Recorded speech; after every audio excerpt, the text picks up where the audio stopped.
Sejam todos bem-vindos ao programa Protagonize. É um prazer imenso estar novamente com vocês. Eu sou Josiane Saboia e junto comigo estão Vanessa Godoy, Renata Primeiro.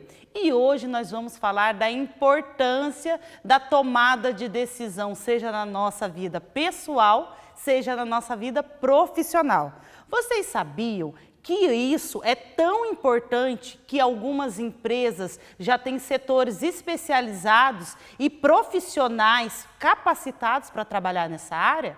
Segundo estimativas do Wall Street Journal, olha só, nem sei se eu falei certo o inglês, mas o Wall Street Journal diz que 35 mil decisões são tomadas diariamente, algumas conscientemente, outras nem tanto.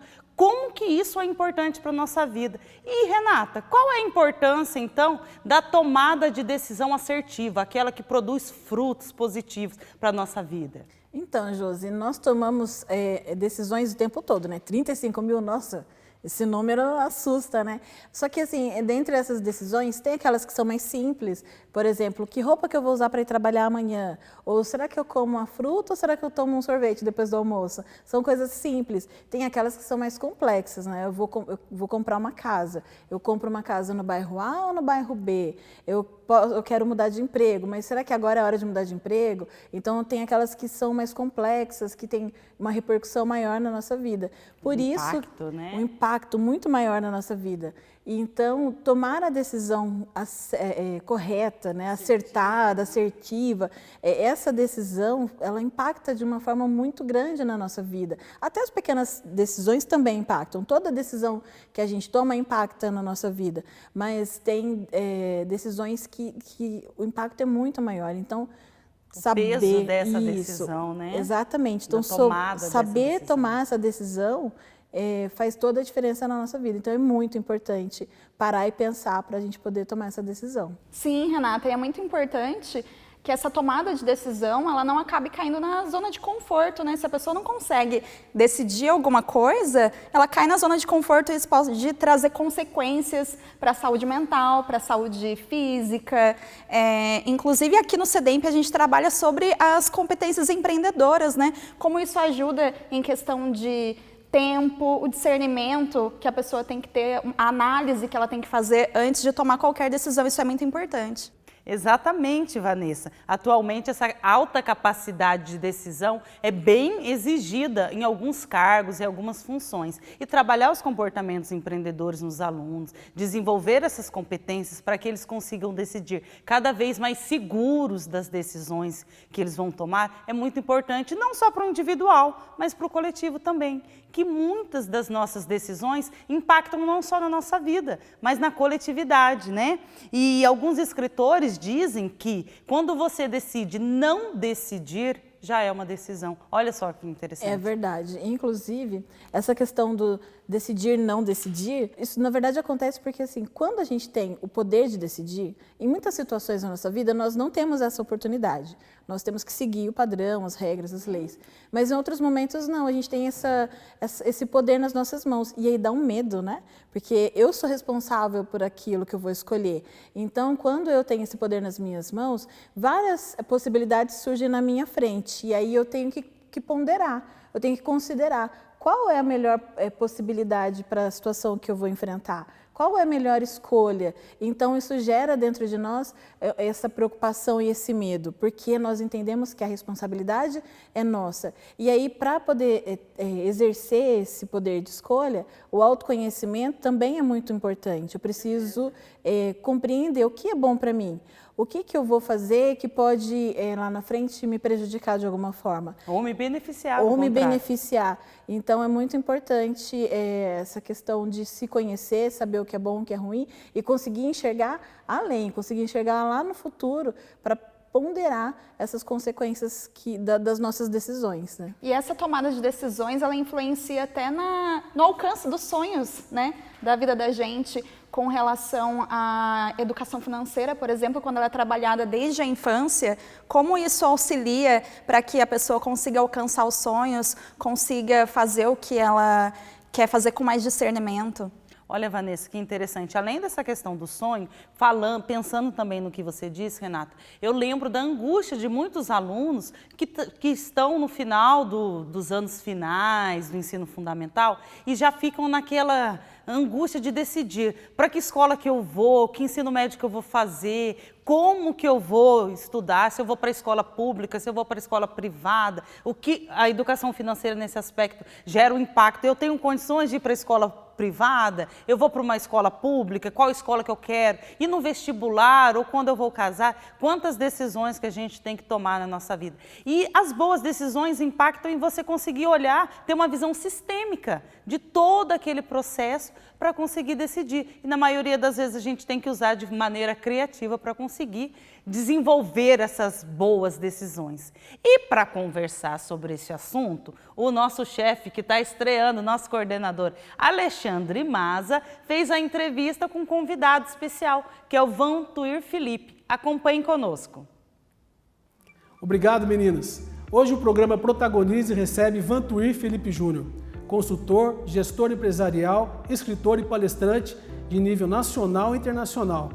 Vantuir, seja muito bem-vindo ao programa Protagonize. Suas considerações iniciais. Muito obrigado, Alexandre, por essa honra e oportunidade de estar aqui com vocês, compartilhando um pouco do conhecimento, da vivência, na temática aqui colocada por vocês. Muito obrigado. A gente que agradece. Conte para nós um pouquinho da sua trajetória, da sua experiência profissional e até pessoal e fazer essa interface com a nossa ação aqui, que é o empreendedorismo. Legal, bacana. Eu trabalho na indústria aeronáutica há quase 33 anos, né? Comecei numa área operacional, depois eu fui para uma área de negócios e hoje eu trabalho num setor de estratégia da engenharia da empresa, onde eu tive nessa jornada toda muito aprendizado e conheci muitas pessoas que colaboraram para o meu crescimento profissional e para poder fazer hoje as entregas e esse trabalho em conjunto dentro de uma empresa, né? Muito interessante, Vantuir. Aqui no CEDEMP a gente trabalha com a pedagogia empreendedora dos sonhos desde tenra idade, com crianças a partir de 5 anos. E no decorrer do ensino, da educação básica, do ensino fundamental, 1 e 2, a gente vai trabalhando com o JEP, Jovens Empreendedores Primeiros Passos, e depois trabalhamos com enriquecimento curricular, onde tratamos de um leque muito maior dentro do empreendedorismo. Na sua opinião de gestor, com ampla experiência, qual é a importância de, desde cedo, as crianças terem contato com esse mundo do empreendedorismo? Interessante essa questão. Quando eu comecei a minha vida na área técnica, né, depois eu fui para a área de gestão, eu comecei a estudar a questão de gestão de risco, a parte de requisitos de mercado, e eu comecei a perceber que faltava um pouco mais, algum entendimento de uma forma mais holística, mais abrangente de alguns temas envolvendo o ser humano.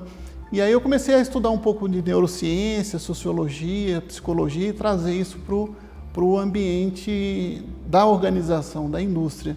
E eu comecei a perceber que uma série de questões ligadas ao nosso aprendizado, a questão cognitiva, né? O que eu chamo de tríade cognitiva, o pensamento sistêmico, o pensamento estruturado e o pensamento crítico, né? E principalmente investigativo. Eu brinco até, vocês conhecem o senhor Ari, né? O senhor Aristóteles, a dúvida, o princípio da sabedoria. Então a questão da curiosidade, ir atrás. Eu comecei a perceber que faltava esse tipo de coisa numa linguagem mais técnica. Sim. E aí eu comecei a perceber o quanto que isso era importante. E quando a gente fala de faixas etárias igual essa que você citou, né? Com o tempo a gente vai ficando muito especialista e a gente vai perdendo alguns elementos porque a vida é sistêmica, misturada. Então, fazer esse trabalho com crianças aí nessa faixa que você comentou, que se não me engano é das 5 até os 5 anos, 5 anos, até os 5 anos, 14 anos, é interessante para estimular o que já tem numa criança, que é o senso de curiosidade, de questionar, que com o tempo a gente vai perdendo, a gente vai ficando especialista, vai perdendo um pouco esse senso de curiosidade. Então, introduzir essas questões ligadas a estímulo de questionar, perguntar, essa questão de organizar as informações, eu acho importante. A gente está vivendo um momento agora, né, de tecnologia, nunca a gente teve tão tecnológico igual agora nós estamos vivendo, e aí eu percebo que está todo mundo conectado, né? Todo mundo próximo, né, tecnologicamente falando. E isso faz com que tenha um descompasso, porque o ser humano, a gente não evoluiu igual a tecnologia do mundo. E aí começa a ter, tudo a gente quer velocidade para tudo, mas tem algumas coisas na vida que a gente precisa desacelerar para poder aprender.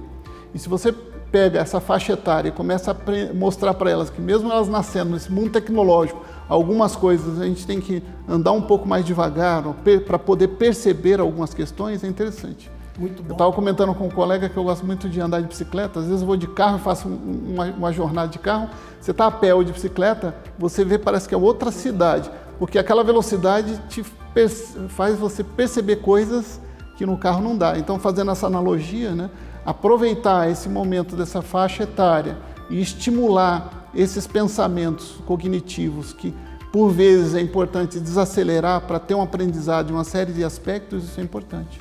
Excelente, Vantuir. Vou lhe fazer uma pergunta que nós fazemos praticamente para todos os convidados aqui. Na sua trajetória pessoal, você sempre sonhou ser um gestor, trilhar esse caminho? Foi um sonho de criança que se realizou? Como é que é a sua trajetória do infantil para o adulto Vantuir no sonho? Interessante que, desde pequeno, às vezes a gente se espelha em algumas pessoas, né? Eu acompanhei meu pai na aviação, meu pai foi militar e depois trabalhou na indústria aeronáutica e depois na parte de aérea, né, do país como um todo. E eu me espelhava muito no trabalho dele. E aí eu tive uma oportunidade, ainda jovem, né, na faixa dos 18 anos, de ingressar como estagiário na indústria aeronáutica. E olhando a família, que eu tenho muitos tios militares e vários aviadores, foi interessante. Eu lembro até quando eu tinha 14, 15 anos, tentei entrar na escola de aeronáutica, mas aí eu tive um problema por causa de óculos, né? E acabei não passando. Mas é interessante que eu pude usar a vocação ou a inspiração da família de alguma forma dentro da indústria aeronáutica. Foi muito bacana. Excelente, Vantuir. Vantuir, além de gestor empresarial, é também conferencista e escritor em vários sites especializados da área educacional e empresarial. E um dos seus artigos de mais renome, que a gente mais gosta, é o artigo Pão com Pão. O que seria esse artigo? Do que ele trata com profundidade? É interessante essa pergunta, porque foi uma brincadeira que eu fiz, né? Que numa empresa, a empresa ela tem que ter políticas, é como se fosse um sanduíche, políticas, estratégia, planejamento e depois execução, né? E às vezes a gente fica preso em política, eu digo, uma coisa é ter política, outra coisa é fazer política, né? E ter boas políticas e fazer uma boa estrutura, né, de estratégia e planejamento antes de sair executando as coisas. E eu faço analogia disso também com a vida pessoal, né? Não é só para a empresa, para a indústria. Principalmente o jovem que começou na carreira, ele tem que começar a pensar assim, eu tenho uma vocação, eu preciso fazer uma estratégia, que direção que eu vou, qual o propósito que eu vou. Isso seria o recheio. Seria o recheio, né? Bom, e aí fala assim, o recheio, assim, eu preciso descobrir uma direção. Em cima dessa direção, eu preciso fazer um planejamento para orientar uma execução, para não se fazer uma coisa toda atropelada. Eu digo que, por vezes, a gente tem que tomar decisões rápidas na vida, mas não decisões atropeladas. E elas precisam ser organizadas, planejadas, seja no propósito de vida pessoal, ou seja dentro da organização, quando a gente toma decisões que afetam a vida de várias pessoas, né? Então, o artigo é uma provocação com relação a isso. Eu acredito que se a gente não tiver um pouco de estruturação na vida, é difícil. Até a nossa bandeira fala ordem e progresso, né? Vamos organizar primeiro, depois para prosseguir. Então, usar isso como uma metáfora dessa questão toda. E essa questão do processo de raciocínio, né, ligado a saber que hora, assim, a vida é cheia de tomadas de decisão, né? Então, a gente saber que por hora eu tenho que usar um estilo de tomar decisão mais analítico, mais conceitual, mais diretivo, ou mais relacional, porque envolve pessoas, né? Eu preciso saber navegar nesse cognitivo todo. Então, essa é até uma das questões que eu trago como pano de fundo de um livro que eu escrevi recentemente, que será publicado mês que vem, que eu fiz até uma brincadeira que o título é Conselhos com vinho, decisões com água, né? Ou seja, porque a gente sempre no modelo de tomar decisão, a gente tem às vezes a emoção e a razão em que momento usar esses modelos para poder trilhar a nossa vida, né? Vantuir, no seu livro você vai abordar a questão das decisões, do fluxo decisório, da importância da decisão em nossa vida? Sim, boa questão, Alexandre. Ao longo da minha carreira, eu procurei me especializar em vários temas e eu senti uma lacuna e, além de ter lido vários livros, estudado, feito alguns cursos de aperfeiçoamento, eu percebi que a questão de análise de situações, julgamento pré a decisão, faltava um pouco dentro do ambiente de negócio uma literatura mais profunda. Sim. E aí eu comecei a trazer nessas questões de neurociência, sociologia, essas questões ligadas a, antes de tomar a decisão, eu julgo, e para julgar eu preciso analisar as informações. E para analisar as informações eu preciso descobrir quais são as informações de qualidade e quantidade suficiente para a tomada de decisão. E aí eu percebi que a tecnologia, né, e a inteligência artificial, ela está deixando a gente de uma forma, é um paradoxo, ao mesmo tempo que ela ajuda, ela está deixando a gente mais preguiçoso ainda. Se a gente olhar os estudos de neurociência, nós temos uma tendência de economizar energia, tanto física como cognitiva, né? E aí se eu tenho tecnologia que faz muita coisa para a gente, se a gente não tomar cuidado, a gente começa a atrofiar e não saber nem fazer bons questionamentos.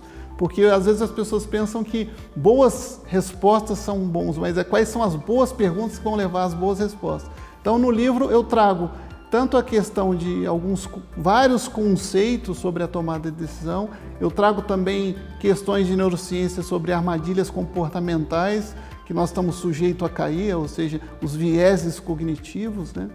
E também trago algumas questões de estratégia, quais são as possibilidades de estratégias de julgamento e tomar decisão para melhorar a acurácia, né, o resultado das nossas decisões, seja na vida pessoal, seja na vida... E como uma pessoa na vida cotidiana, um jovem estudante, uma dona de casa, pode usar esses critérios, esses conceitos, as estratégias para tomar decisões acertadas na vida? Quais são os princípios de uma decisão acertada? Primeiro, o que eu coloco é o seguinte, nós precisamos se conhecer. O autoconhecimento, a questão de entender o que é autoafirmação, entender a consciência coletiva. Assim, eu estou num meio social, tem coisas que eu tomo decisão de uma maneira quando eu estou sozinho, e quando eu estou numa sociedade eu posso estar sendo influenciado por outras questões dentro do coletivo. Porque o ser humano ele é sociopolítico, né? E isso afeta o nosso modelo de tomar decisão. Então a primeira coisa é o autoconhecimento. Então eu busco fazer uma trilha de debates no livro, né? Eu não vou estar lá junto com a pessoa, mas sim, provocando ali uma conversa, para a pessoa primeiro tentar se conhecer, depois a questão da autoafirmação, e não a autoafirmação, você sabe com quem você está falando? Não, a autoafirmação de saber que eu detenho conhecimento e em que momento eu posso usá-lo com propriedade, né? E fazer bons julgamentos. Então, assim, eu acho que o primeiro passo é procurar conhecer a si mesmo e depois conhecer o seu entorno e conhecer o contexto a qual eu vou tomar uma decisão, porque num determinado contexto a direção pode ser A e num outro contexto aquela mesma situação pode ser B. Então, assim, entender de você, do coletivo e do contexto e aquela situação é importante. Então, isso tudo começa com o autoconhecimento. Muito interessante. Partindo dessa premissa e levando para o caminho da educação, que aqui é a nossa área aqui no CEDEMP, o que você considera de fundamental para que a pessoa possa realmente tomar a decisão correta no campo da educação para a sua formação? Então, o que eu acho interessante é que na educação, né, e eu já estou na educação também, seja na educação corporativa, né, há muito tempo, e o que eu percebo é que, primeiro, a busca da didática... Que não é um mundo fácil. A didática, né, para aquele contexto, né, seja no mundo educacional, seja no mundo empresarial, descobrir que nós, como educadores, precisamos se adaptar ao contexto, se a gente está falando com jovens, se nós estamos falando com empresários, com quem a gente está falando. Aquela história da empatia, né, o exercício da empatia. Eu tenho um colega que eu acho bacana, que ele fala assim, empatia não é só se colocar no lugar do outro, é calçar o sapato do outro, mas para calçar o sapato do outro eu preciso tirar o meu para colocar o outro. Então, assim, entender isso, né, para poder descobrir qual é a melhor forma, porque às vezes assim, eu já tenho um conhecimento para transferir, né, no modelo educacional, mas será que o formato de colocar aquele conteúdo está adequado? Então, assim, na realidade eu preciso ajustar. E eu acho que é interessante que a própria pessoa que está transmitindo o conhecimento é a pessoa que mais aprende. Porque existe essa questão de experiência, né? Ninguém constrói uma experiência sozinho, a gente precisa ter uma experiência com outra pessoa. Então, no fundo, é uma coisa muito bacana quando você entra nesse processo e entende que você é um dos que estão mais aprendendo, né, nessa questão. Que excelente explanação. Vantuir, muito obrigado pela sua participação maravilhosa aqui no Protagonize. E vamos aguardar pelo livro para que a gente possa se aprofundar mais no tema e aprender ainda mais com o Vantuir. Com vocês, meninas, aí no estúdio. Gente, que interessante, né? Que excelente proposta, que diálogo para falar de gestão de projetos, para falar sobre tomada de decisão. O Vantuírio explanou de uma maneira muito clara, muito simples, para a gente conseguir compreender a importância dessa tomada de decisão na nossa vida, né? E o novo profissional tem que ter essa capacidade, o novo profissional e a pessoa em si, né? Outra coisa que eu lembrei, Josi, é o título do livro, né? Quando ele fala conselhos com vinho e decisões com água. Quer dizer, os conselhos a gente pode ter com a ideia fluida, sim, na hora que a criatividade surge, né? Agora, as decisões, elas precisam ser tomadas na plenitude, quando a gente está com a cabeça, né, no lugar, sim, na hora da água. Isso. E eu achei interessante, primeiro eu queria dizer que eu achei ele uma graça, né, gente? Que tanto conhecimento e compartilhar com aquela simplicidade, com aquela humildade, gentileza, né? Nossa, foi muito gentil da parte dele, né? Enfim, eu achei interessante a parte do pão com pão. Primeiro que eu achei interessante a expressão, e mais interessante ainda a questão do significado, né? Falando dos projetos de vida, dos projetos profissionais que precisam ter profundidade, que eles não podem ficar ali no raso, eles precisam ter uma organização, precisam passar por etapas para poder acontecer de uma forma que vai ter um sucesso lá no final, né? Então foi bem interessante essa questão. Nosso programa foi recheado de coisas boas, de conhecimentos. E nós vamos encerrar com uma singeleza, com uma frase da singela escritora Cora Coralina, que diz: mesmo quando tudo parece desabar, cabe a mim decidir entre rir ou chorar, ir ou ficar, desistir ou lutar, porque descobri que no caminho incerto da vida, o mais importante é o decidir. Então decida nos seguir nas nossas redes sociais, fique conosco no nosso próximo programa. Até a próxima, um grande abraço, tchau, tchau!